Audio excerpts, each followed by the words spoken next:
Corpo e Mente. Corpo e Mente no ar na Rádio Pelotense, num oferecimento para Dr. Adriano Gasparim, nutrólogo, emagrecer com saúde, compromisso e cuidado. Dr. Pablo Thiago Gonçalves Gastro, sua saúde estomacal começa aqui. E Henrique Isaacson, urologia, especialista em saúde masculina. E nesta edição do Corpo e Mente a gente vai tratar sobre saúde vascular com o cirurgião cardiovascular e professor de medicina da Universidade Católica de Pelotas, Cristiano Luz.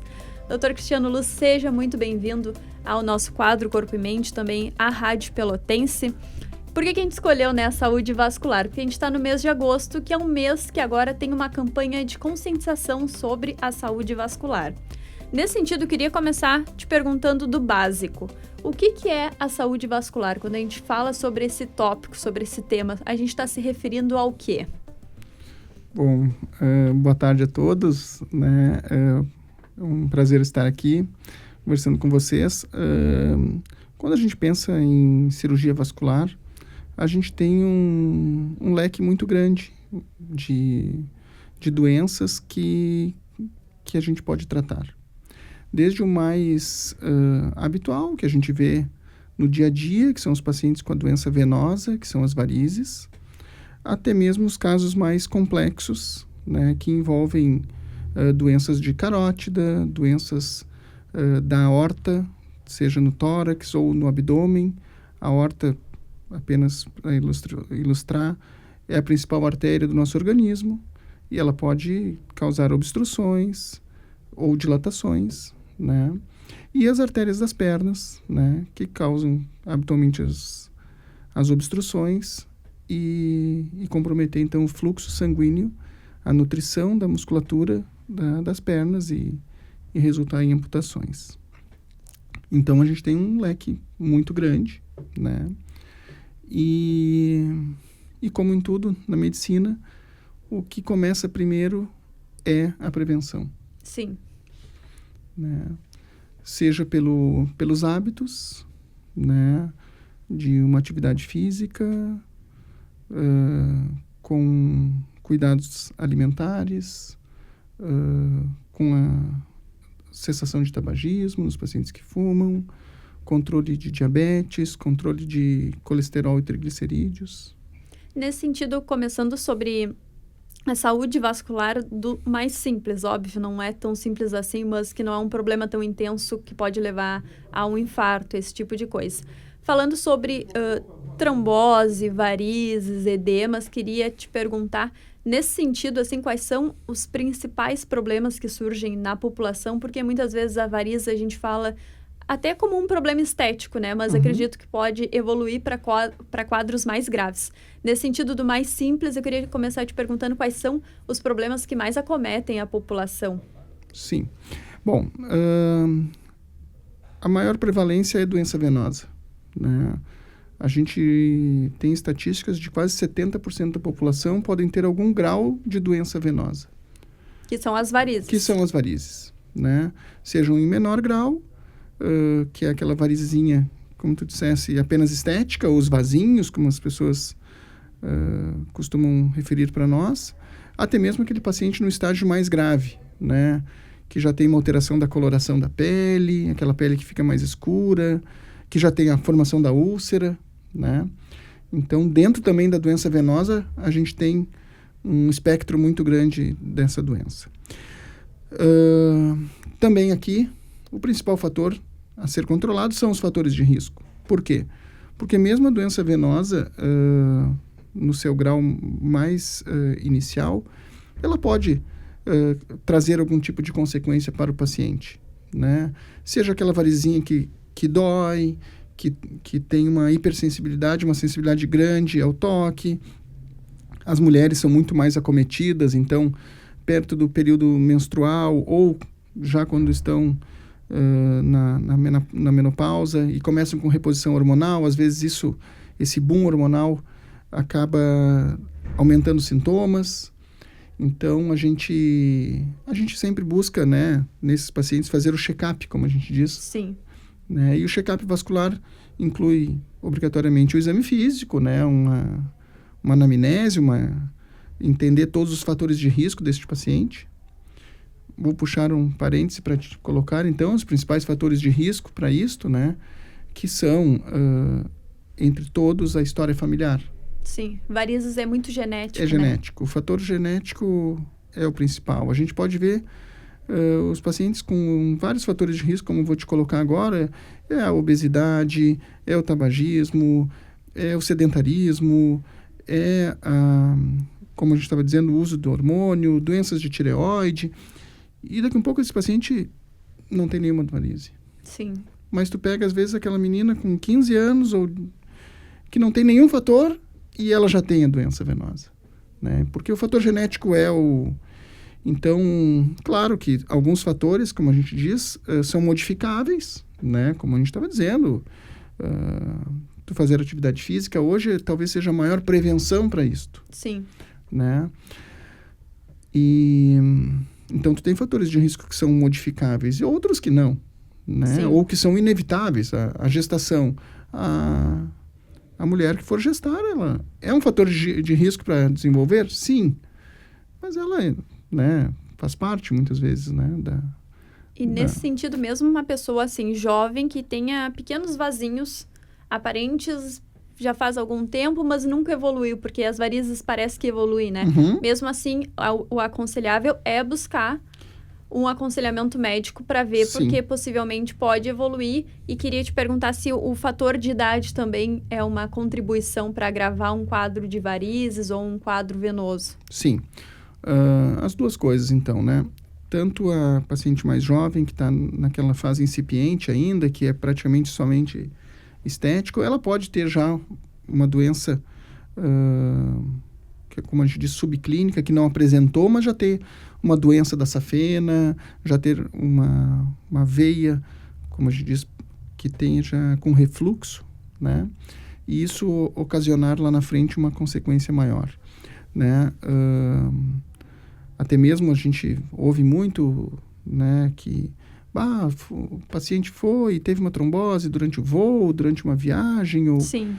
Enfim, muitas vezes isso, talvez detectado antes com um exame físico, com um ecodoppler, tu poderia já fazer algum tipo de prevenção para este paciente, orientá-lo quanto ao uso um pouco de uma medicação, de uso de uma meia elástica, de uma hidratação maior perivoo ou quando vais fazer uma viagem de maior longa duração, ou até mesmo quando for fazer algum tipo de cirurgia, fazer algum tipo de prevenção maior já em decorrência disto, né? E a fator idade, né, com a idade vai diminuindo, basicamente, colágeno e elastina. Sim. Isso faz com que a veia fique um pouco mais flácida e desenvolva mais. Sim. Então, sim, as duas coisas.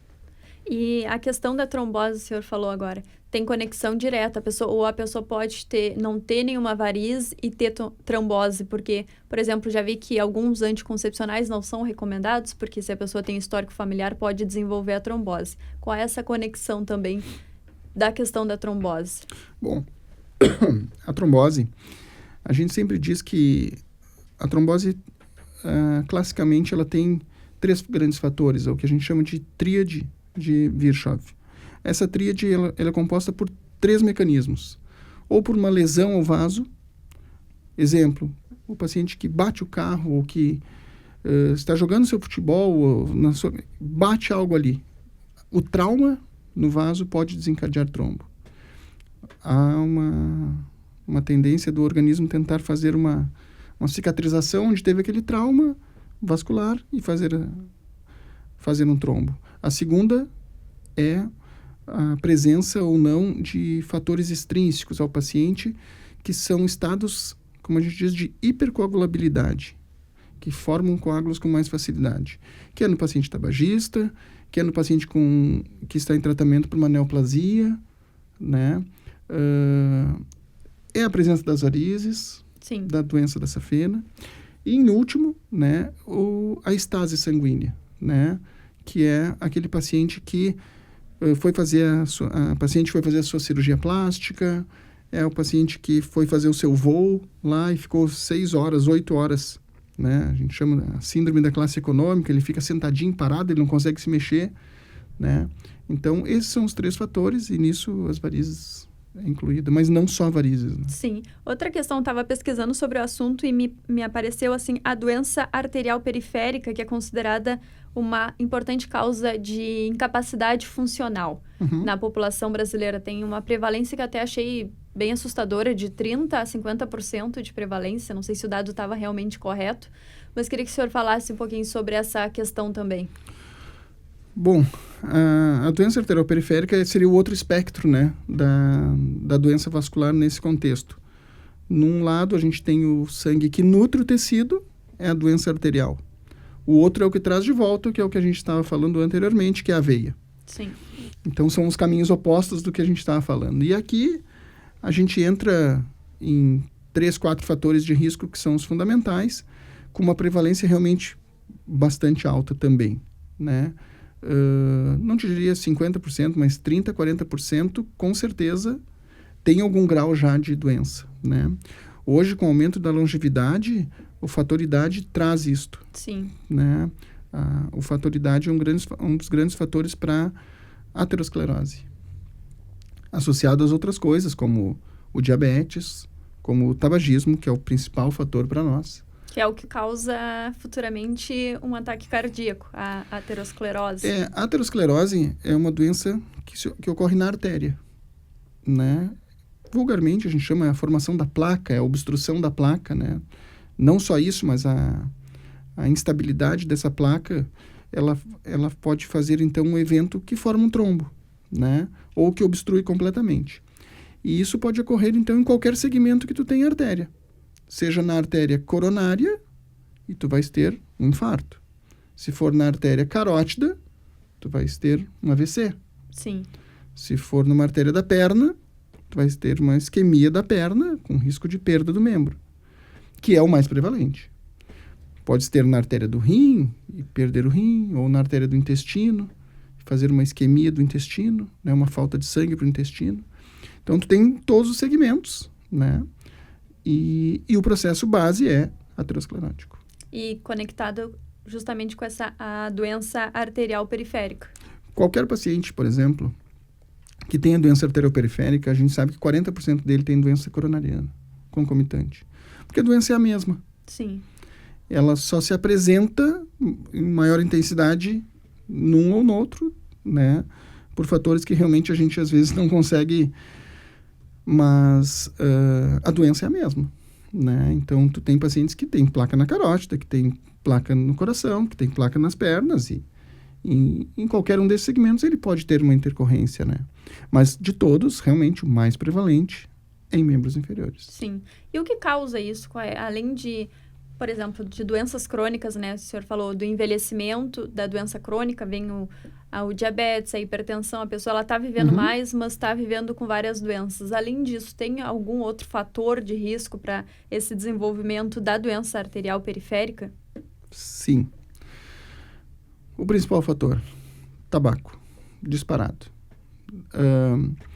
O paciente que fuma, ele tem um risco de 3 a 5 vezes mais, uma prevalência muito maior de amputações e perda do membro e de doença arterial periférica, comparado à população não fumante. Sim. Seja na intervenção pré, seja na intervenção pós. Fui lá, neste paciente que estava com obstrução da artéria, desentupi, como a gente diz, ou fiz a angioplastia, né, que é o fazer recanalizar, de novo, voltar a ter fluxo, com a colocação ou não de um stent, né? O paciente que segue fumando, 30 a 40% de obstrução mais precoce, né? A duração, quase 40% menor, a duração do procedimento em relação ao paciente que não fumou mais ou que cessou o tabagismo. Isso tem um lado bom e um lado ruim. O lado bom é que dá para prevenir. O lado ruim é quando a pessoa chega nesse estágio, já é quase sem retorno, né? Porque provavelmente ela pode perder um membro, Sim. ser um problema muito maior do que a pessoa que se cuidou ao longo da vida. Sim, sem dúvida. Mas eu queria te dizer que, especificamente em doença periférica hoje, a gente a gente percebe que, na realidade, além de tudo isso, a gente tem duas coisas a nosso favor hoje. A gente, talvez nos últimos 10 anos, 15 anos, evoluiu muito em tecnologia, tá? Muito.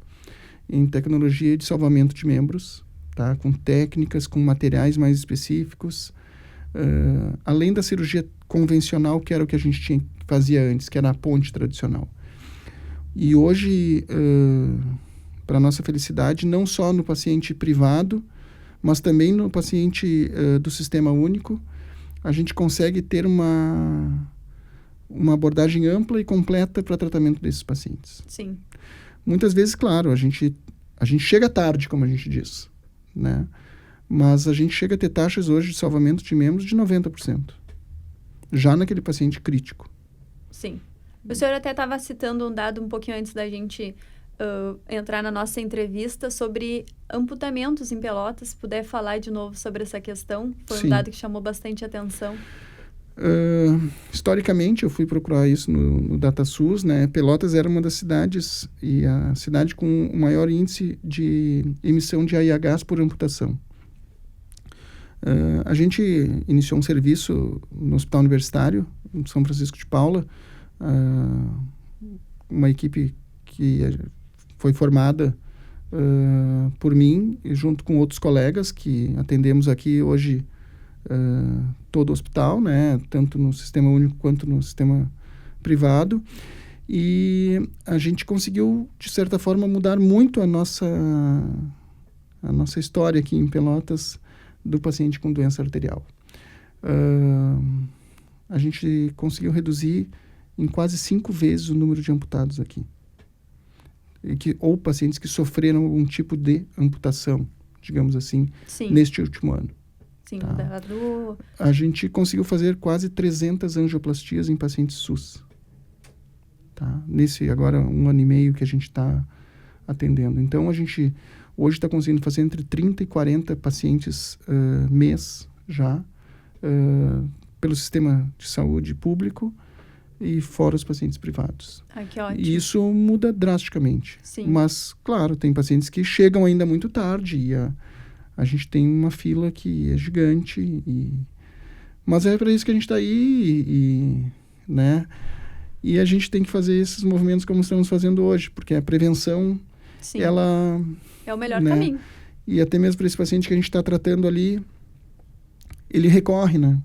Ele recorre porque o controle dos fatores de risco, né? A gente tem que ver o paciente como um todo, né?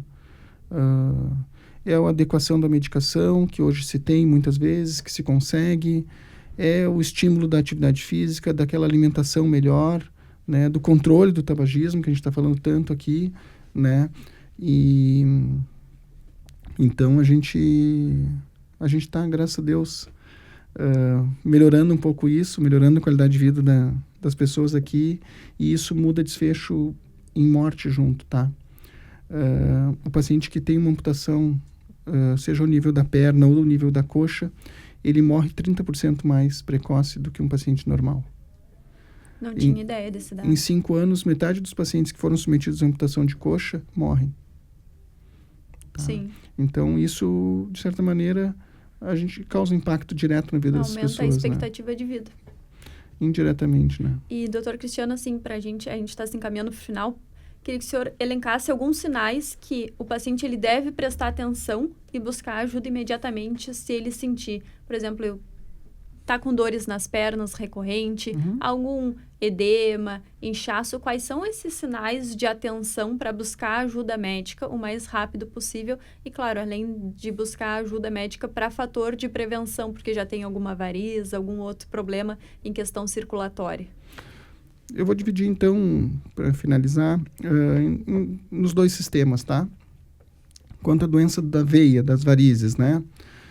O critério que nos chama, pensando numa trombose imediata e algo mais urgente. Dor na perna e inchaço da perna. Né? A gente chama dor e edema. Teve dor, teve o inchaço na perna, aquela perna que ficou mais congesta, mais dura, assim, procura, não espera. Esse é o paciente que, quanto mais precoce instituído o tratamento, pensando-se numa trombose da veia, o que é a trombose? É o coágulo que forma dentro da veia. o quanto antes ele recorre ao tratamento mais rápido, isso pode depois reestabelecer o fluxo, menos sequelas. Sim. E evitar o risco de fazer o que a gente chama de embolia pulmonar, que é este trombo da veia sair e ir em direção ao coração e à artéria pulmonar.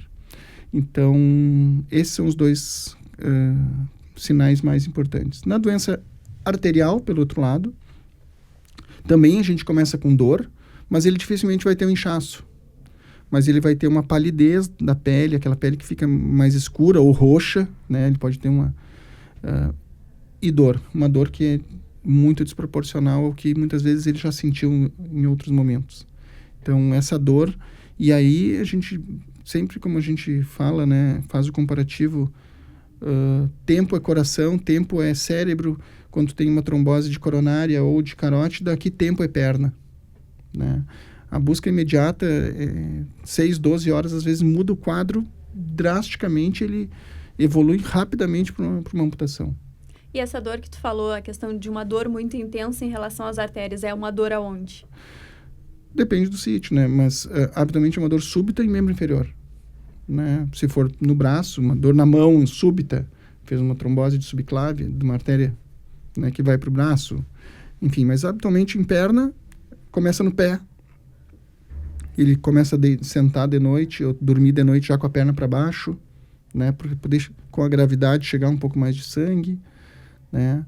Mas geralmente quando é uma obstrução aguda, ele sabe exatamente quando teve. É uma dor súbita que ele sente que nunca teve. Sim, né? É inconfundível. É inconfundível. Ele tem dor, ele tem uma cãibra rapidamente. Então, com certeza, esses são os fatores, os sinais mais precoces. E, claro, sempre buscar a prevenção. Então, como o senhor falou, tabagismo, cortar totalmente, exercício físico, mais alguma outra questão? Naqueles pacientes com histórico familiar de doença de colesterol, de triglicerídeos, né? A partir dos 40 anos já começaram o check-up, né? Fazer laboratoriais e controle de dieta, né? Hoje está muito em moda isso, a gente é muito o que a gente come, né? Sim. Então, esse controle, né? E naqueles pacientes que têm alguma alteração laboratorial, né? Se avalia a necessidade ou não de medicação. Assim como o controle rígido do diabetes. A gente sabe o quanto o impacto de uma glicemia, de uma glicose mais alta, traz para membro inferior e para as outras regiões tudo, e altera diretamente o processo de aterosclerose. Sim. E tratamento, só para a gente fechar, geralmente pode ser um tratamento medicamentoso ou talvez uma intervenção cirúrgica, que aí entra o seu papel. Isso. O nosso papel, na realidade, hoje eu te diria que a maioria das vezes, né, 20, 30% dos pacientes se tornam cirúrgicos. 60%, 70% dos pacientes são tratamento clínico. Sim. Claro que quando a gente está num serviço de ponta, é o paciente que vem mais grave, mas de forma geral, na população, 20, 30%, bota máximo aí 40%, vai fazer só tratamento clínico. E vai acompanhar e vai conseguir manejar clinicamente sem nenhum tipo de intervenção, né? E ao menos que tenha uma agudização, tu vai só manter o tratamento clínico. E realmente faz muita diferença. Sim. Né? Então, por isso a importância de buscar o auxílio médico o quanto antes. Importante prevenir com hábitos saudáveis e, em qualquer sinal, buscar essa ajuda médica para ter esse tratamento clínico e não chegar no final ter que fazer uma intervenção cirúrgica que, se fosse um pouco antes, não seria necessária. Exatamente. É isso, né? A gente sabe o quanto, como a gente estava conversando, né? O quanto pode custar isso para o paciente, né? A longo prazo, né? Muda a mortalidade. E, inclusive a qualidade de vida. E a qualidade de vida, né? Exatamente. Não só do paciente, tá? A gente acompanha, assim, o quanto a família, né? Sim. Quanto isso impacta em todos, né? Então, por isso é importante, né? A prevenção. Exatamente, por isso que a gente está aqui conversando e por isso que agosto é um mês de conscientização sobre a saúde vascular. Bom, a gente conversou com o Dr. Cristiano Luz, cirurgião cardiovascular e professor de medicina da Universidade Católica de Pelotas. O Corpo e Mente desta semana vai ficando por aqui e a gente retorna na próxima semana. Tchau! Tchau!